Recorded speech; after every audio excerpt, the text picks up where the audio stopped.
لا الہ الا اللہ ہماری پہلی بنیاد بچوں ایک اللہ ہے جس کے ہاتھ میں کل کائنات ہے۔ وہ تمہارے ساتھ ہے تو تمہارے مسائل حل ہیں، وہ ساتھ نہیں ہے تو کچھ بھی نہیں۔ تھوڑا سا آج وفات نبی پر تھوڑی سی بات کر لوں، تو اسی کو میں پیش کرنے کی کوشش کر رہا ہوں۔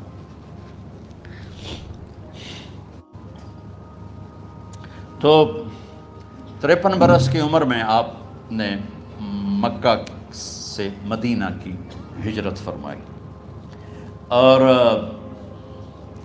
10 برس آپ نے مدینہ میں قیام فرمایا۔ 11 ہجری میں آپ حج کے لیے تشریف لے گئے، اور یہ صورت آئی 11 تاریخ کو، 11 حج کے ذوالحج، اذا جاء نصر اللہ والفتح۔ اس میں اشارہ تھا کہ میرے نبی آپ کا مشن مکمل ہو چکا ہے، اب آپ ہمارے پاس آنے کی تیاری فرمائیں۔ تو یہ جب یہ زوال سے پہلے آپ اپنے خیمے میں لیٹے ہوئے تھے، یہ آخری صورت قرآن کی جو نازل ہوئی، تو آپ نکلے زوال کے بعد، آپ نے تینوں شیطانوں کو پتھر مارے، پھر آپ اپنی اونٹنی عذبہ پہ سوار ہوئے، اور آپ نے یہ تاریخی جملہ بولا، ایھا الناس عسیٰ اللہ تلقونی بعد عامی ھذا، لوگو یہ میری تمہاری آخری ملاقات، آج کے بعد تم مجھے نہیں دیکھو گے۔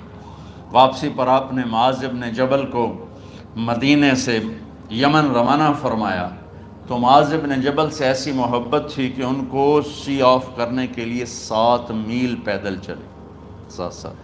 اب کسی کو روانہ کرنے کے لیے ساتھ نہیں چلتے تھے، مسجد سے روانہ کر دیتے، معاذ بن جبل کو 7 میل ساتھ چلے، اور جب آخری پوائنٹ آیا سفر کا تو کہنے لگے، معاذ عسیٰ اللہ تلقانی بعد عامی ھذا، معاذ میری آخری ملاقات ہے، وَلَعَلَّكَ تَمُرُّ بِقَبْرِي وَمَسْجِدِي ھذا، جب تو واپس آئے گا تو میری قبر دیکھے گا اور میری مسجد مجھے نہیں دیکھے گا۔ تو فَبَكَى مُعَاذٌ جِشْعًا لِفِرَاقِ رسول اللہ، تو معاذ بن جبل پھوٹ پھوٹ کے رونے لگے آپ کی جدائی کا تصور کر، تو آپ کی آنکھوں میں بھی آنسو آ گئے، تو آپ نے جلدی سے منہ یوں پھیر لیا، معاذ پیچھے ہو گئے اور آپ ادھر ہو گئے، اپنے آنسو چھپا لیے، اور فرمایا، معاذ ان اولی الناس بی المتقون من کانوا وحیث کانوا، معاذ اس جدائی کا غم نہ کر، جو تقوی پر مرے گا وہ میرا سب سے قریب ہوگا، چاہے وہ پاکستان میں ہو چاہے افریقہ میں ہو، میرے سب سے قریب وہ ہوں گے جو تقوی والے ہوں گے، جو اللہ سے حیا کرنے والے ہوں گے۔ جب آپ واپس تشریف لائے، 29 محرم صفر، 29 صفر عصر کی نماز کے بعد ایک جنازہ تھا، اس جنازے کو پڑھانے کے بعد اس کو دفن کے لیے آپ جنت البقیع تشریف لے گئے۔ وہاں سے واپس ہونے لگے تو سر درد اٹھا، اور وہ درد ایک دم بڑھنا شروع ہوا، اور اس دن باری حضرت عائشہ کے گھر کی تھی، تو آپ گھر میں تشریف لاتے لاتے درد کے ساتھ بخار، تیز درد، تیز بخار، اور 14 دن، 12 ربیع 29 30 2 دن یہ، اور 12 دن اگلے 14 دن آپ نے بیماری دیکھی، مسلسل سر درد اور مسلسل بخار، اور روزانہ آپ جب گھر بدلتے، اس وقت 9 بیویاں زندہ تھیں، تو آپ پوچھتے کل کس کی باری ہے، کل کس کی باری ہے، جی میمونہ کی ہے، اگلا دن کل کس کی باری، جی حفصہ کی ہے، کل کس کی باری ہے، ام سلمہ کی ہے۔ تو بیگمات نے اس سے سمجھا کہ اللہ کے نبی یہ چاہتے ہیں کہ میں بیماری کے دن عائشہ کے پاس گزاروں، ورنہ آپ کو تو خود پتہ ہے کل کس کی باری ہے، پرسوں کس کی باری ہے، ترسوں کس کی باری ہے۔ تو حضرت میمونہ کے گھر میں آپ تشریف فرما تھے، تو ساری باقی 7 بیگمات جمع ہوئیں، اور انہوں نے آ کے عرض کی، یا رسول اللہ، جب تک آپ بیمار ہیں آپ عائشہ کے پاس آرام فرمائیں، اور جب اللہ آپ کو شفا دے دے تو پھر ہماری ترتیب کو آپ دوبارہ شروع فرما دیں۔ تو آپ نے سب کا شکریہ ادا کیا، عدل کی مثال کا اسلام جب دوسری شادی کی اجازت دیتا ہے تو عدل کی شرط لگاتا ہے علم تعدلوا، اگر عدل نہیں کر سکتے پھر ایک ہی ہے عدل۔ اور آپ نے فرمایا جس نے دوسری شادی کی اور عدل نہ کیا، کتنی مرضی عبادت کر کے آیا، تو قیامت کے دن آدھا حصہ اس کا فالج زدہ ہوگا، ایک سائیڈ اس کی فالج زدہ ہوگی، کتنے ہی مراقبے کر کے کتنی ہی نمازیں پڑھ کے آیا ہو، انصاف نہیں کیا تو پورا آدھا حصہ فالج کی پکڑ میں ہوگا۔ تو جب سب بیگمات نے یہ کہہ دیا کہ آپ وہاں گزاریں تو آپ نے شکریہ ادا کیا، علی اور عباس کو بلایا، ان کے کندھوں پہ آپ نے یوں ہاتھ رکھے اور آپ کے پاؤں یوں زمین پہ لگ رہے، آپ پورا پاؤں نہیں لگا پا رہے تھے کمزوری سے، یہ پوزیشن تھی اس طرح۔ اور یہ پیر کا دن تھا، آپ حضرت عائشہ کے گھر میں داخل ہوئے اور اگلے پیر کو حضرت عائشہ کے گھر میں آپ اپنے اللہ کے پاس چلے گئے۔ آخری ہفتہ آپ نے حضرت عائشہ کے گھر میں گزارا۔ صحابہ ملاقات کے لیے حاضر ہوئے تو آپ ان کو دیکھ کے رونے لگے اور فرمایا کہ میں تمہیں اللہ کے سپرد کرتا ہوں، اللہ تمہاری حفاظت کرے، اللہ تمہارا ساتھی ہو، آواکم اللہ، حفظکم اللہ، نصرکم اللہ، بہت دعائیں دی۔ تو عبداللہ بن مسعود رضی اللہ تعالیٰ عنہ نے پوچھا یا رسول اللہ، لگتا ہے جیسے جانے کا وقت ہے، تو آپ کو غسل کون دے گا؟ تو آپ نے فرمایا میرے اہل بیت۔ آپ کو کفن کون دے گا؟ کہا میرے اہل بیت۔ آپ کا جنازہ کون پڑھے گا؟ تو آپ رونے لگے۔ تو آپ نے فرمایا جب تم مجھے غسل دے دو تو سب نکل جانا، سب سے پہلے میرے دو وزیر جبریل و میکائیل آئیں گے اور وہ میرے اوپر درود و سلام پڑھیں گے۔ ہمارے نبی کا جنازہ ایسے نہیں ہوا اللہ اکبر اور پیچھے صفیں، آپ کی چارپائی کے پاس آ کر صحابہ کھڑے ہو جاتے تھے، وہ میں ابھی بتاتا ہوں۔ تو آپ نے فرمایا سب سے پہلے جبریل و میکائیل آ کر میرے اوپر درود و سلام پڑھیں گے، پھر اس کے بعد ساتوں آسمان کے فرشتے باری باری آئیں گے۔ جب وہ چلے جائیں گے تو پھر سب سے پہلے میرے خاندان، میرے اہل بیت کے مرد آ کر میرے اوپر سلام پڑھیں گے، پھر ان کی خواتین آ کر سلام پڑھیں گی، پھر ان کے بچے آئیں گے، پھر ان کے نوکر اور نوکرانیاں آئیں گی، اس کے بعد مہاجرین مکے کے قریش آئیں گے، اس کے بعد ان کی عورتیں آئیں گی، ان کے بچے آئیں گے، ان کے نوکر اور نوکرانی آئیں گی، اس کے بعد مدینہ والے آئیں گے، پھر مدینہ کی خواتین آئیں گی، پھر ان کے نوکر نوکرانی آئیں گے، اور اس کے بعد مجھے تم اللہ کے سپرد کر دینا۔ اور پھر آپ نے ایک عجب بات فرمائی جو کسی نبی نے نہیں فرمائی، فرمایا کہ میرے بعد میری آنے والی امت کو میرا سلام کہہ دینا، اور انہیں کہنا کہ ان کے بعد جو آئیں ان کو بھی میرا سلام کہہ دیں۔ اور اس طرح میرے سلام کو قیامت تک اللہ کے نبی نے پہنچایا کہ ہر آنے والی امت، ہر آنے والی نسل اگلی نسل کو اس نبی کا سلام پہنچائے۔ آپ کے جانے میں 5 دن باقی تھے تو آپ نے فرمایا مجھے 7 کنوؤں کے پانی سے غسل کرواؤ۔ تو 7 کنوؤں سے پانی لایا گیا مشکیزوں میں بھر کے۔ تو حضرت عائشہ کے گھر میں کوئی ایسا ٹب نہیں تھا جس میں بیٹھ کے وہ آپ نہا سکتے، تو حضرت حفصہ کے گھر سے ٹب منگوایا گیا، آپ اس میں بیٹھے، تہمت باندھا ہوا تھا، کرتا اتارا، اور آپ پر 7 کنوؤں کا پانی ڈالا گیا، تھوڑا تھوڑا تھوڑا تھوڑا تھوڑا تھوڑا، تو اس سے بخار کی شدت کم ہوئی، اور آپ سر درد کی وجہ سے آپ نے ایسے پٹی باندھی سرخ رنگ کی، اور اس کے بعد حضرت علی اور فضل بن عباس کے کندھوں کا آسرا لے کر آپ مسجد میں تشریف لائے، اور آپ ممبر پر بیٹھے، اور آپ نے فرمایا لوگوں میرے جانے کا وقت آ چکا ہے، میں نے کسی پر زیادتی کی ہو، کسی کو تھپڑ مارا ہو، کسی کو چھڑی ماری ہو، کسی کا حق دبایا ہو، تو میں اپنی جان کے ساتھ، مال کے ساتھ حاضر ہوں، مجھ سے یہیں بدلہ لے لو، آخرت میں میرے خلاف کوئی دعویٰ نہ کرنا، میں آخرت کے حساب کو برداشت نہیں کر سکتا۔ جن کے طفیل لوگوں کا حساب معاف ہوگا، جن کی طفیل، جن کی شفاعت پر لوگ بے حساب جنت میں جائیں گے، وہ روتے ہوئے فرما رہے ہیں کہ میں آخرت کے حساب کو نہیں دے سکتا۔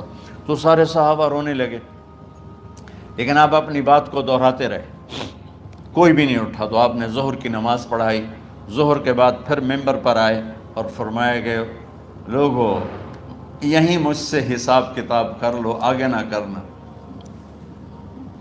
بتاؤ میں نے کسی کا کوئی حق دینا۔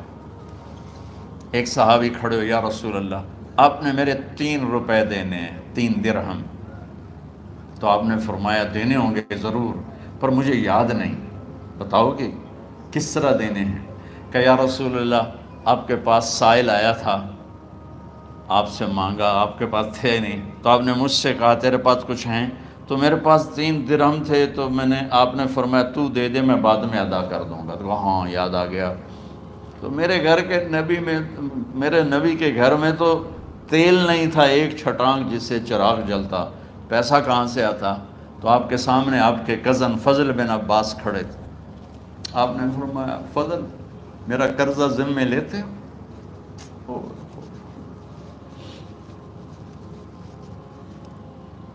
جن کے لیے کائنات سجائی گئی، جنت کی چابیاں جن کو پکڑائی گئیں، جاتے ہوئے 3 روپے دینے کی ہمت نہیں تھی۔ کہا فضل میرا قرضہ ذمے لیتے ہو؟ کہا جی یا رسول میں اپنے ذمے لیتا ہوں۔ کہا اس سے لے لینا۔ آپ گھر تشریف لے گئے، نماز کے لیے آتے تھے، پڑھاتے تھے۔ جمعرات کو عشاء کی نماز پڑھانے کے لیے اٹھ نہیں سکے، گر گئے، پھر اٹھنے لگے، اٹھ نہیں سکے، گر گئے، پھر اٹھنے لگے، اٹھ نہیں سکے۔ تو آپ نے فرمایا ابو بکر سے کہو نماز پڑھائے، عشاء کی نماز۔ ابو بکر ذرا پیچھے کھڑے تھے، عمر آگے کھڑے تھے۔ تو لوگوں نے کہا نماز ہی پڑھاونی، کوئی پڑھا دے۔ تو انہوں نے حضرت عمر کو آگے کیا، انہوں نے کہا اللہ اکبر۔ جب حضرت عمر کی تکبیر سنی تو آپ نے اندر سے زور سے فرمایا عمر کو پیچھے کرو، ابو بکر کو آگے کرو، میرے رب کا فرمان ہے میرے مصلی پر ابو بکر کے سوا اور کوئی کھڑا نہیں ہو سکتا۔ جمعرات کی عشاء، جمعہ ہفتہ اتوار کی 15 نمازیں، اور پیر کی فجر کی 16 اور جمعرات والی 17 نمازیں ابو بکر نے پڑھائیں میرے نبی کی موجودگی میں۔ ہفتے کے دن ظہر یا عصر میں آپ علی و فضل بن عباس کے کندھوں پر ہاتھ رکھ کے مسجد میں داخل ہوئے اور ابو بکر نماز پڑھا رہے تھے۔ ادھر محسوس ہوا کہ اللہ کے نبی آ رہے ہیں، تو ابو بکر نے یوں پیچھے ہٹنا شروع کیا ایسے تاکہ مصلی سے ہٹ جائیں۔ تو آپ نے ایسے ہاتھ کا اشارہ فرمایا کہ کھڑے رہو، ہٹو نہیں، کھڑے رہو۔ تو وہ پھر آگے مصلی پر آ گئے۔ تو آپ تشریف لائے اور الٹے ہاتھ ابو بکر کے ساتھ بیٹھ کر آپ نے ظہر یا عصر کی 4 رکعت نماز ابو بکر کی امامت میں ادا فرمائی۔ یہ آپ کی آخری نماز تھی مسجد کے اندر امت کے ساتھ، اور تشریف لے کے جمعہ کا دن تھا۔ جبریل آئے، یا رسول اللہ مجھے اللہ نے بھیجا ہے کہ جاؤ میرے محبوب کا حال پوچھ کے آؤ۔ اللہ اکبر۔ تو اب درد اور بخار دونوں چیزیں تھیں، سر کا درد بھی ہیوی ویٹ تھا اور بخار بھی، تپش۔ تو آپ نے کہا جبریل تکلیف ہے، تکلیف میں۔ ہفتے کا دن پھر جبریل آئے، یا رسول اللہ مجھے اللہ نے بھیجا ہے کہ جاؤ میرے محبوب کا حال پوچھ کے آؤ۔ پھر آپ نے فرمایا تکلیف میں۔ اتوار کو پھر جبریل آئے، یا رسول اللہ نے بھیجا ہے کہ جاؤ میرے محبوب کا حال پوچھ کے آؤ۔ 12 ربیع الاول آ گئی، 632 عیسوی اور 11 ہجری۔ آپ کی طبیعت میں بشاشت آئی، تو صحابہ نماز پڑھ رہے تھے، آپ نے دروازہ کھول کے سب کو یوں دیکھا۔ تو حضرت انس فرماتے ہیں ہم سب نماز میں تھے، لیکن جب دروازہ کھلنے کی آواز آئی اور اللہ کے نبی کا چہرہ، تو ہم سب نماز میں یوں ہو گئے، نماز کے اندر ہی سارے اللہ کے نبی کو دیکھنا شروع کر دی، بھول ہی گئے کہ نماز پڑھ رہے ہیں، ایسے گم ہو گئے آپ میں۔ تو آپ نے جلدی سے دروازہ بند فرما دیا۔ یہ آپ کی آخری زیارت تھی اپنی امت کے لیے۔ اس کے بعد آپ اپنے اللہ کی طرف کا سفر شروع کیا۔ تو اشراق کے بعد آپ نے اپنی بیگمات کو بلایا، ان کو بتایا نہیں کہ میں آج جا رہا ہوں، سب سے ملے، سب کو الوداع کیا اور انہیں بھیجا۔ اس کے بعد آپ نے حضرت فاطمہ کو بلایا، جنت کی عورتوں کی سردار، سب سے زیادہ محبوب بیٹی، سب سے زیادہ جگر کا ٹکڑا، دل کا ٹکڑا، کا جس نے فاطمہ کو دکھ دیا مجھے دکھ دیا، جس نے اسے سکھ دیا مجھے سکھ دیا۔ ہاں، ان کو قریب کا، بیٹی قریب ہو، تو ان کے کان میں کہا میں جا رہا۔ وہ رونے لگی، تو ہم نے کہا رو نہیں، چند دنوں کے بعد تیری میری ملاقات ہو جائے گی سب سے پہلے۔ تو 6 ماہ بعد حضرت فاطمہ کا بھی 24 سال کی عمر میں یا 25 سال کی عمر میں انتقال ہو گیا۔ ان کو رخصت فرمایا، پھر آپ نے داماد مولا علی کو بلایا، ان کا سر اپنی گود میں رکھا اور ان کے سر پہ اور کمر پہ ہاتھ پھیرتے رہے اور ان کو دعائیں دیتے رہے۔ آہستہ آہستہ تھی، آواز اونچی نہیں تھی، پست آواز تھی، اور یوں سر پہ کمر پہ، سر پہ کمر پہ، اور دعائیں دے رہے ہیں۔ ان کو رخصت فرمایا، آخر میں اپنے جگر کے ٹکڑے حسن اور حسین کو بلایا۔ ہائے ہائے ہائے، جگر کے ٹکڑوں کو بلایا، جو ہی سینے سے لگایا آنسو شروع ہو گئے۔ بیویوں کو رخصت کیا، خاموش، بیٹی کو رخصت کیا، خاموش، داماد کو رخصت کیا، خاموش، جو ہی بچوں کو سینے سے لگایا تو آپ کے آنسو نکلنا شروع ہوئے کہ ایک زہر میں تڑپ تڑپ کے مرے، ایک کا سر کٹ کے نیزے پہ چڑھا۔ میرے نبی آگے آنے والے زمانے میں دیکھ رہے تھے کہ میرے بچوں کے ساتھ کیا ہونے والا ہے، اس پر آپ بے قرار ہو کر روئے، بولے کچھ نہیں۔ ان کو بھی رخصت فرما دی۔ جب وہ چلے گئے تو جبریل آ گئے، یا رسول اللہ، باہر ملک الموت دروازے پر کھڑا ہے، اندر آنے کی اجازت چاہتا۔ تو آپ نے فرمایا آ جائے، میں نے کب روکا؟ تو ملک الموت اندر آیا، ایک فرشتہ اور بھی تھا، کہا السلام علیکہ یا رسول اللہ، یا رسول اللہ میں آپ کو سلام پیش کرتا ہوں، میں نے کبھی کسی کو سلام نہیں کیا۔ آپ کے رب نے فرمایا جب جاؤ تو اجازت لے کے جانا، بن اجازت اندر نہ جانا، میں کبھی کسی سے اجازت نہیں لیتا۔ اللہ تعالیٰ نے فرمایا آنا چاہیں تو لے آنا، رہنا چاہیں تو چھوڑ کے آ جانا، یہ اختیار اللہ نے کبھی کسی کو نہیں دیا، آپ پہلی اور آخری ہستی۔ تو آپ نے فرمایا اگر میں اجازت دے دوں تو میری جان نکالو گے؟ کیا جی، میں تو اللہ کے امر کا پابند۔ تو آپ نے جبریل سے پوچھا کیا کہتے ہو، تم کیا کہتے ہو؟ جبریل نے کہا یا رسول اللہ، اللہ آپ کی ملاقات کے شوق۔ میرے بھائی بہنوں، اللہ سے یہ دعا کیا کرو کہ اللہ ایسی موت دے جب جانے کا وقت ہے تو ہماری ملاقات کے شوق میں۔ ایک صحابی کا انتقال ہوا، آپ نے ان کی قبر پہ جا کے یہ دعا کی، یا اللہ طلحہ جب تیری بارگاہ میں پیش ہو تو اسے دیکھ کے مسکرائے، یہ تجھے دیکھ کے مسکرائے، سارے دکھ درد دور ہو جائیں۔ تو جبریل بولے یا رسول اللہ، اللہ آپ کی ملاقات کے شوق میں۔ آپ نے فرمایا جاؤ اللہ سے پوچھ کے آؤ میرے بعد میری امت کے ساتھ کیا کرے گا، جاؤ پوچھ کے آؤ حسن حسین کے ساتھ کیا کرے گا۔ یہ پوچھنا، ہر کوئی اپنے بچوں کو یاد کرتا، مرنے والے بچوں کو یاد کر، بچے میلاد۔ میرے والد اچانک ہارٹ اٹیک میں فوت ہو گئے تو ہماری بہنیں موجود نہیں تھیں، میری 2 بہنیں، تو میرے والد بار بار کہتے میری دھیاں میں نو ملا دے، میری دھیاں میں نو ملا دے۔ اور میرے نبی نے کہا میری امت کا مجھے بتاؤ پہلے کیا کرو گے؟ حسن حسین کا نہیں کہا، جن کو ذبح ہوتے بھی دیکھا، زہر میں تڑپتے بھی دیکھا۔ واہ یا رسول اللہ، آپ نے کیا وفا کی اور ہم نے کیا صلہ دی، سارے خنجر انہی کے سینے میں اتار دیے، ہر تیر کھینچ کے آپ کے جگر کے پار کیا، ہر نافرمانی کا ٹھیکہ لے لیا۔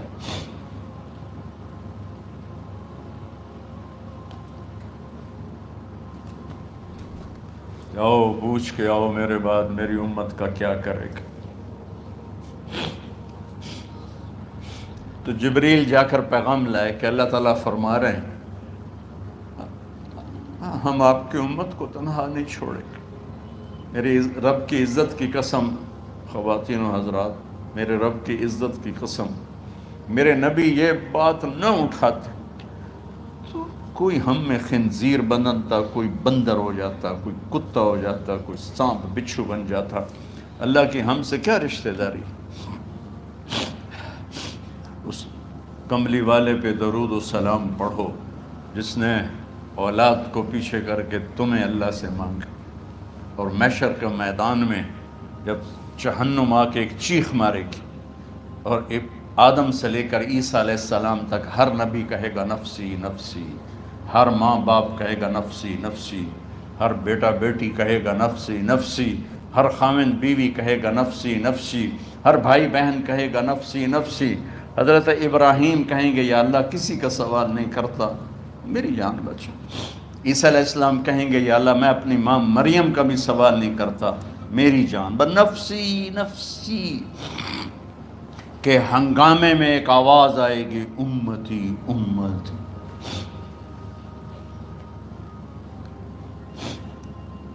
کون ہے یہ؟ ساری دنیا نفسی نفسی کہہ رہی، یہ کون ہے امتی امتی کہنے والا؟ آواز کے تعاقب میں جب نظریں جائیں گی تو اپنے نبی کو دیکھ لینا، تڑپتے ہوئے بدن کے ساتھ، کانپتے ہوئے ہاتھوں کے ساتھ، اور پھیلی ہوئی جھولی کے ساتھ، اور بہتے ہوئے آنسوؤں کے ساتھ صرف ایک ہستی ہوگی، صلی اللہ علیہ یا رسول اللہ، صرف ایک ہستی ہوگی جو کہیں گے یا اللہ میری امت، یا اللہ میری امت، یا اللہ میری۔ کون سی امت؟ جس نے ہر بڑے سے بڑے گناہ کے اڈے کھول کے زندگی گزاری۔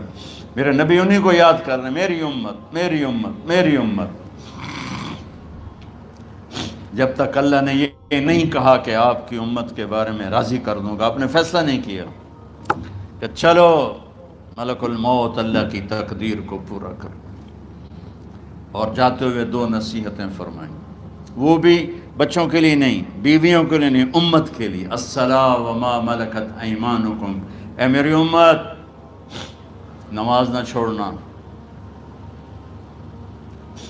نوکروں سے اچھا سلوک کر، حقوق اللہ نماز، حقوق العباد غریب لوگ کا فرمایا غریبوں پہ ترس کھانا، اپنے نوکر ملازم غلاموں پہ ترس کھانا، اور نماز نہ چھوڑنا، نماز نہ چھوڑنا، نماز نہ چھوڑنا، نماز آخر الفاظ سے نماز نہ چھوڑنا، نماز نہ چھوڑنا، نماز نہ چھوڑنا۔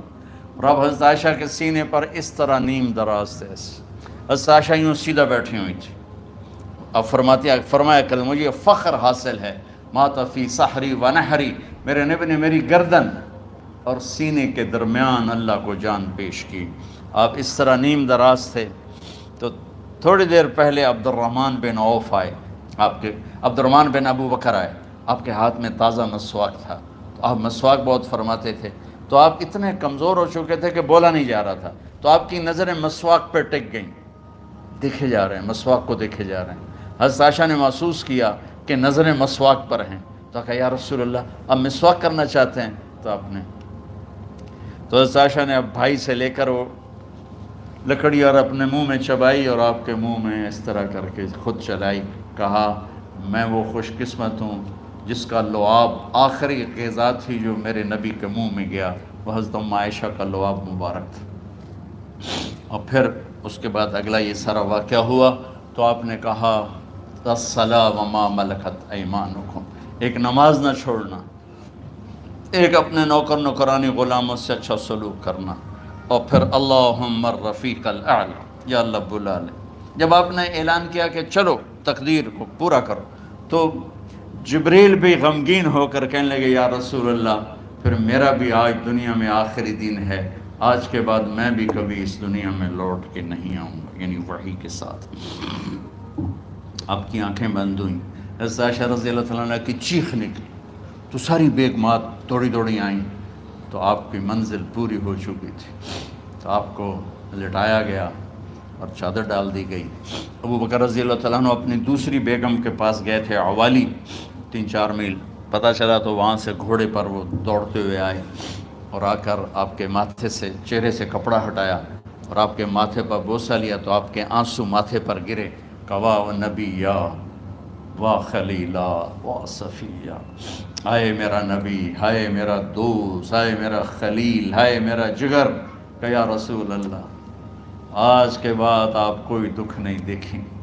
جب آپ درد سے بے قرار تھے اور بی بی فاطمہ رضی اللہ تعالیٰ عنہ ساتھ بیٹھی تھیں تو آپ کی بے قراری کو دیکھ کر وہ رونے لگی کہ ہائے میرے ابا کا درد، ہائے میرے ابا کا درد۔ تو میرے نبی نے کہا ما علی ابی کی کرب بعد اليوم، بیٹی آج تیرے باپ کے دکھ کا آخری دن ہے، آج کے بعد کوئی دکھ نہیں دیکھیں گے۔ تو صدیق نے کہا آپ آج کے بعد کوئی دکھ نہیں دیکھیں گے۔ اب تشریف لے گئے مسجد میں تو کوہرام مچا ہوا تھا، کچھ گمسم تھے اور عمر رضی اللہ عنہ تلوار اٹھائے ہوئے تھے۔ جو کہے گا اللہ کا نبی فوت ہو گیا میں سر اڑا دوں گا، وہ فوت نہیں ہوئے، وہ اللہ کے پاس گئے۔ ایک جنونی کیفیت پیدا ہوگی، وہ واپس آئیں گے، سارے کفار سے جہاد کریں گے۔ تو ابو بکر ممبر پر آئے، کہا عمر بیٹھ جاؤ۔ عمر کہنے لگے نہیں بیٹھتا، انکار نہیں بیٹھتا، اور تلوار ایسے، سبحان اللہ، واہ صدیق واہ۔ آپ نے ممبر پہ کھڑے ہو کر، کیا سونے سے بھی لکھے جائیں تو کم ہے، قیمت اس سے زیادہ ہے۔ میرے صدیق نے کہا لوگو من کان یعبد محمدا فإن محمدا قد مات، جو محمد کی پوجا کرتے تھے تو آج محمد کو اللہ نے موت دی تھی۔ ومن کان یعبد اللہ فإن اللہ حی لا یموت، اور جو اللہ کی پوجا کرنے والے ہیں وہ یاد رکھو ان کا اللہ زندہ ہے، موت سے پاک۔ پھر آپ نے اِنَّکَ مَیِّتٌ وَإِنَّهُمْ مَیِّتُونَ، میرے محبوب آپ کو بھی موت آئے گی اور ان سب کو موت آئے گی۔ حضرت عمر فرماتے ہیں جب میں نے یہ آیت سنی تو میں یوں نہیں گرا، ایسے گرا سیدھا، ٹانگوں سے جان نکل گئی تو یوں گرے ایسے یوں، اور کہنے لگے مجھے یقین ہو گیا کہ موت آ گئی اور اللہ کے نبی ہمیں چھوڑ کے چلے گئے۔ تو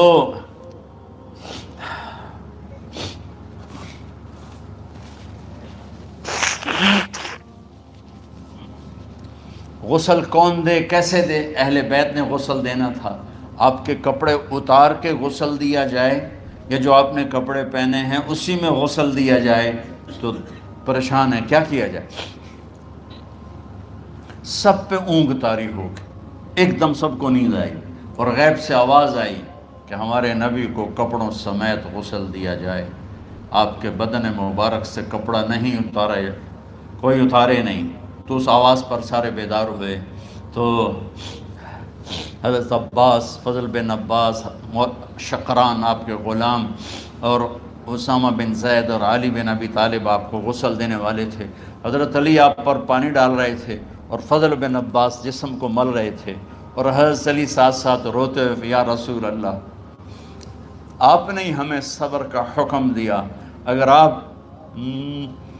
آپ ہمیں صبر کا نہ کہتے تو آج ہم دنیا کو رو کے دکھاتے، اور آج ہم دنیا کو اپنا غم دکھاتے کہ کس طرح غم کیا جاتا ہے۔ اور یا رسول اللہ آپ کے جانے پر وہ نقصان ہے جو قیامت تک نہ پہلے ہوا نہ بعد میں ہوگا، کہ آپ کے بعد نبوت کا دروازہ بند ہو گیا۔ اس طرح پانی بھی ڈال رہے تھے اور روتے بھی جا رہے تھے، اور فضل بن عباس وہ آپ کے پہلو بدل کر ہاتھ مل رہے تھے، ہاتھوں سے مل رہے تھے۔ قبر کے کھودنے کا وقت آیا تو وہ لحد ہوتی ہے، کھڈا کھود کے پھر سائیڈ میں کھڈا کھودا جاتا ہے، اور ایک ہوتا اسٹریٹ جیسے ہمارے یہاں ڈال کے اوپر وہ سلیب ڈال دیتے ہیں۔ تو کیسے بنائی جائے؟ تو ابو طلحہ رضی اللہ تعالیٰ عنہ قبر بناتے تھے وہ والی لحد والی، تو فرمایا جو پہلے آ جائے گا نا وہی قبر تیار کر لے۔ تو ابو طلحہ پہلے آ گئے تو لحد والی قبر تیار کی گئی، اور آپ کے کفن دینے کے بعد وہی وہ سب چلے گئے۔ اس کے بعد باری باری اہل بیت، ان کی خواتین، ان کے بچے، پھر مہاجرین، ان کے خواتین، ان کے بچے، ان کے نوکر، پھر انصار، ان کی خواتین، ان کے بچے، ان کے نوکر۔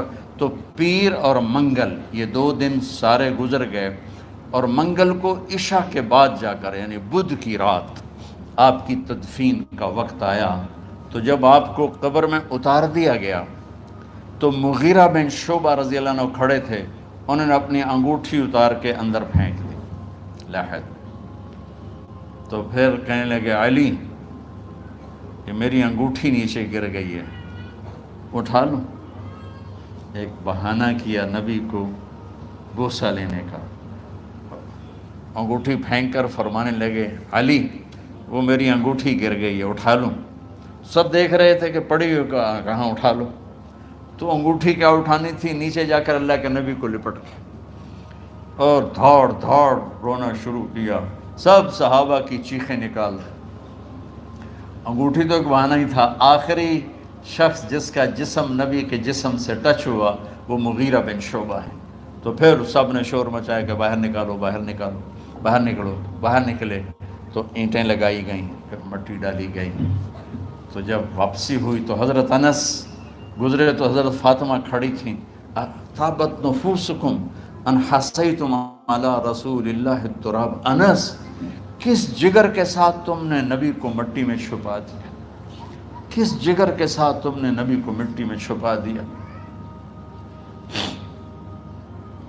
اللہ سے ملا دے۔ قبر دیکھنے کو خوفناک ہے، اگر اللہ راضی ہے، جب کبھی قبر سے ڈر لگتا ہے، بہت ہی لگتا ہے تو خیال آتا ہے اگر اللہ راضی ہے پھر تو مسئلہ ہی کوئی نہیں ہے، چونکہ اللہ نے اپنے محبوب کو بھی قبر میں اتارا، یہ نہیں کہا کہ ایک خوبصورت بیڈ روم بنا کے اس میں لٹا دو، کہا قبر میں اتارو۔ اگر اللہ راضی ہے تو مرنے والی ہو یا مرنے والا ہو تو مزے ہی مزے ہیں۔ یہ سارے دعا کرو کہ جب ہم دنیا سے جا رہے ہوں اللہ ہم پہ خوش، اللہ ہم سے راضی، کوئی بڑا مسئلہ نہیں ہے، فرائض کے ساتھ اللہ کو راضی کرو اور اچھے سلوک کے ساتھ اللہ کے بندوں کو راضی کرو، اپنی زبان کو خوبصورت بول کا عادی بنا، اس سے گالی، اس سے غیبت، اس سے چغلی، اس سے شکایت، اس سے تانے، اس سے طنز اللہ کے واسطے نکال دو اور اس زبان کو میٹھے بول کا عادی بنا لو، کڑوے سے کڑوے زہریلے بولوں کو پی جاؤ، پی جا ایام کی تلخی کو بھی ہنس کے ناصر، غم کے سہنے میں بھی قدرت نے مزہ رکھا ہے۔